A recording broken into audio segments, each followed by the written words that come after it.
Sign आ गया, चलिए हो जाएगा तो उसी को वहाँ पर हो जाएगा। चलिए थोड़ा और इसको सुनाते हैं।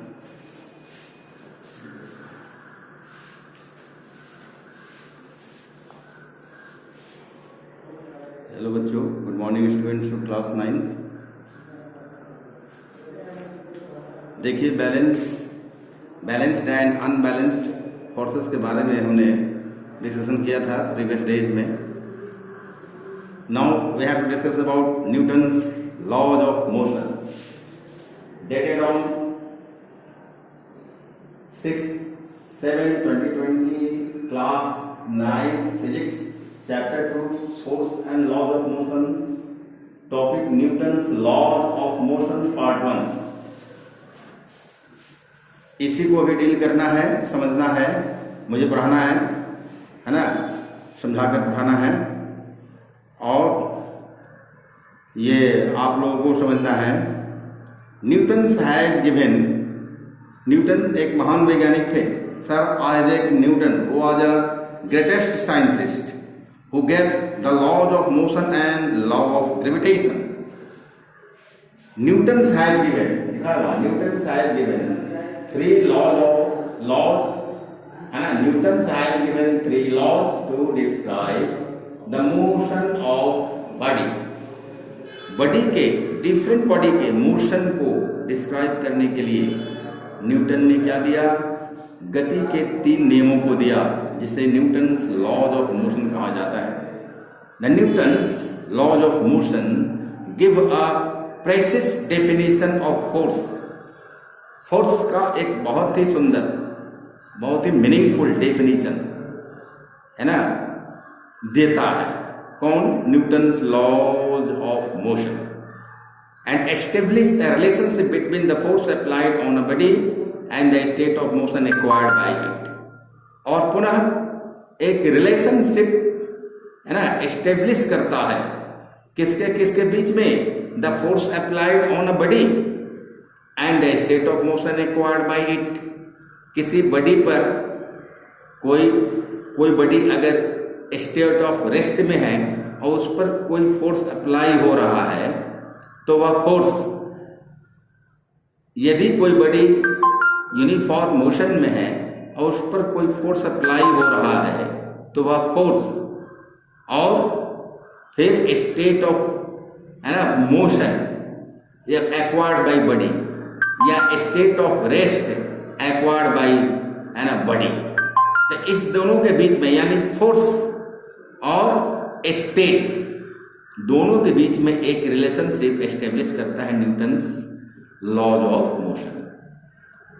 We have to now discuss these laws of motion and then we have to consider some of their important applications.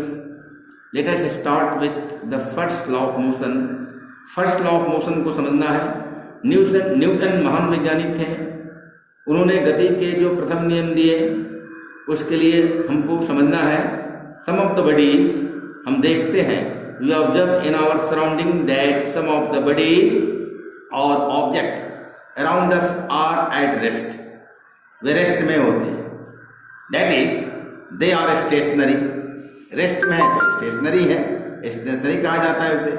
Where as others are in motion, और जो बॉडी, बहुत सारे बॉडीज हैं दूसरे जो मोशन में होते हैं तो उन्हें मोशन में कहा जाता है। Newton first law describe the behaviour of such bodies which are in a state of rest और of uniform motion in a straight line. कोई बॉडी स्टेट ऑफ रेस्ट में है ना, कोई एक बॉडी, और दूसरा body state of uniform motion में है स्ट्रेट लाइन पर, तो न्यूटन्स लॉ डिस्क्राइब करता है उसके बिहेवियर है ना। ऐसे बॉडी के बिहेवियर को डिस्क्राइब करता है ना कि वो बॉडी कैसा बिहेव करेगा जब उस पर कोई बाहरी फोर्स अप्लाई होगा तब। According to Newton's first law of motion, a body at rest, वहां लिखा Newton's first law of motion, a body at rest will remain at rest and a body in motion will continue in motion in a straight line. with uniform speed unless it is compelled by an external force to change its state of rest or of uniform motion। यानी कि यदि कोई body का कि a body है ना, Newton first law of motion, a body at rest will remain at rest। यदि कोई बॉडी स्थिर है, ये रेस्ट में है, तो यह रेस्ट नहीं रहना चाहेगी, रेस्ट में ही रहना चाहेगी, स्टेट ऑफ रेस्ट में रहना चाहती है। And a body in motion, अगर बॉडी कोई मोशन में है तो मोशन में ही रहना चाहती है ना, will continue in motion in a straight line, straight line पर है ना, यूनिफॉर्म स्पीड से मोशन में ही रहना चाहेगी। अगर मोशन में है कब तक रहना चाहेगी, है ना, कब रहना चाहेगी? Unless it is compelled by an external force to change its state, जब तक कि कोई बाहरी बल लगकर है ना उसके अवस्था में परिवर्तन करने के लिए उसे बाध्य न कर दे। अर्थात जब बाहरी बल लग जाएगा, कोई बड़ी रेस्ट में है तो रेस्ट में ही रहना चाह रही है, रेस्ट में रहना चाहती है, इसकी प्रकृति है, इसका नेचर है ना, इसका गुण है कि ये रेस्ट में ही रहना चाहेगी। और जब कोई बाहरी बल लगेगा तो ये कंपेल करेगा इसको मोशन में आने के लिए, तब ये मोशन में है, अपने स्टेट ऑफ रेस्ट को चेंज करेगा। जब तक बाहरी बल नहीं लगेगा ये रेस्ट में ही रहना चाहिए। यदि कोई बड़ी मोशन में है तो मोशन में ही रहना चाहिए। अगर कोई बाहरी बल लगता है उधर से, अपोजिट साइड से, है ना, तो इसे रेस्ट में लाएगा, तब रेस्ट में आएगा अपना ये जो इसका जो स्टेट ऑफ मोशन उसको चेंज करके रेस्ट में आ जाएगा। यदि कोई बाहरी बल उधर से नहीं लगे, कोई बल नहीं लगे, कोई बाहरी बल नहीं लगे, एक्सटर्नल फोर्स अप्लाई नहीं हो, तो ये बड़ी यूनिफॉर्म मोशन में स्ट्रेट लाइन पर चलती ही रहेगी, हमेशा चलती रहेगी। यदि स्टेट में है तो हमेशा स्टेट ऑफ रेस्ट में है तो स्टेट ऑफ रेस्ट में ही हमेशा रहेगी। ये बात है ना, यही Newton first law of motion है। Therefore it has been written here the Newton first law of motion of body at rest will remain at rest and a body in motion will continue in motion in a straight line with uniform speed unless it is compelled by an external force to change its state of rest or of uniform motion। तो यह Newton first law of motion है। मैंने इसको समझाया है, हिंदी में भी समझाया है। आप समझिए कि कोई भी वस्तु यदि स्थिर अवस्था में है तो स्थिर अवस्था में ही रहना चाहती है। यदि है ना ये यूनिफॉर्म मोशन स्पीड से स्ट्रेट लाइन पर गतिमान अवस्था में है तो अपने गति की अवस्था में ही रहना चाहेगी। कब तक? जब तक कि उस पर कोई है ना ये हमेशा के लिए रहना चाहेगी, जब तक कि कोई बाहरी बल उस पर लगकर उसके अवस्था को परिवर्तन करने के लिए उसे बाध्य न कर दे। जब बाहरी बल लगेगा और उसको बाध्य करेगा उसके अपने अवस्था में परिवर्तन करने के लिए, तो वह वस्तु, वह ऑब्जेक्ट है ना, वो अपनी अवस्था को परिवर्तन कर लेगा।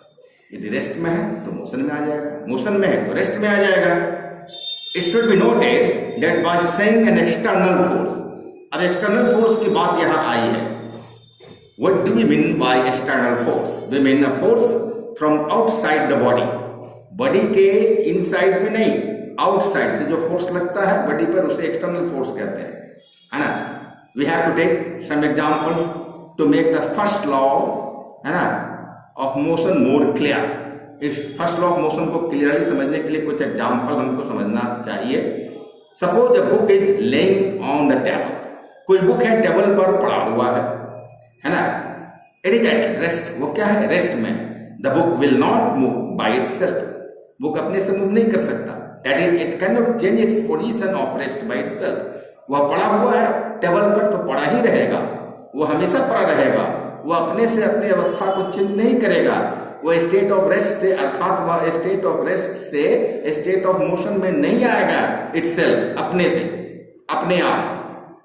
It can change its state of rest only when compelled by the force of our hands, है ना।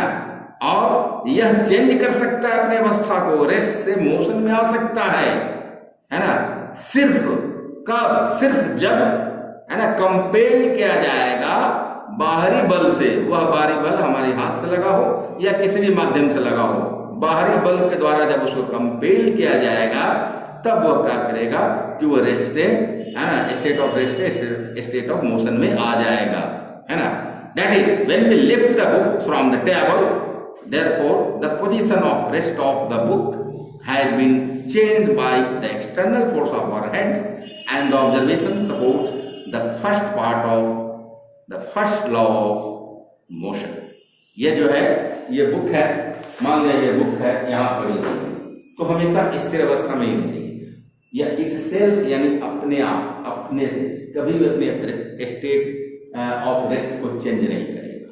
जब हम इस पर बाहरी बल लगाएंगे और इसको ऐसे करके उठाएंगे, हम अपने हाथ से बाहरी बल लगा रहे हैं, यानी हम ये बाहरी बल एक्सटर्नल फोर्स एग्जर्ट कर रहे हैं, एक्सटर्नल फोर्स अप्लाई कर रहे हैं, वह एक्सटर्नल फोर्स इसे कंपेल कर रहा है कि यह अपने अवस्था को परिवर्तन करो, यहाँ से मोशन में आके यहाँ है ना, तो इस सरफेस से ऊपर उठ जाए। तो इस तरह से यह Newton first law of motion का फर्स्ट पार्ट है, जो एग्जांपल से मैंने आपको समझाया।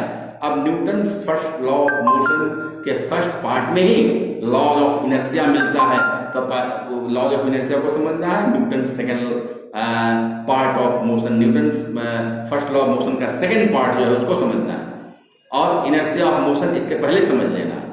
तो अबाउट इनर्शिया है ना, inertia of motion, inertia of rest, दो तरह के इनर्शिया होते हैं, जड़त्व कहते हैं, है ना, inertia of rest and inertia of motion. तो इनर्शिया के बारे में है ना, about inertia we will discuss tomorrow, and I think that for today this much is enough for all of you. Okay, thanks to all.